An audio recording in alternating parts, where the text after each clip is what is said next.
Dahil ang Pogo is offshore. Ang Pigo is inshore.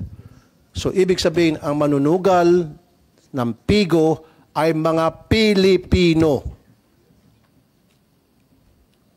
Darating yung time, tataas yung krimen dahil lulong ang napakaraming Pilipino sa Pigo. Online gaming. It has to be regulated. Ang masaklap pa, pati mga kabataan, high school, elementary pa, natututo na maglaro sa Pigo. Online gaming. So, easy. Very accessible.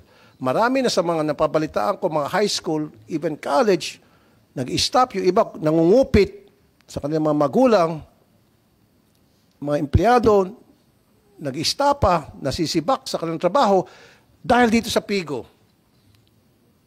Kung tutusin, worst of two evils, we're talking about yung mga tatamaan na biktima, mas worse tong Pigo because ang Pogo, ang biktima ay foreigners. Of course, napakasama niyan, pinakamasama sa lahat ng masama. Pero ang hari ng kasamaan ay itong Pigo dahil ang mga manlalaro ay Pilipino.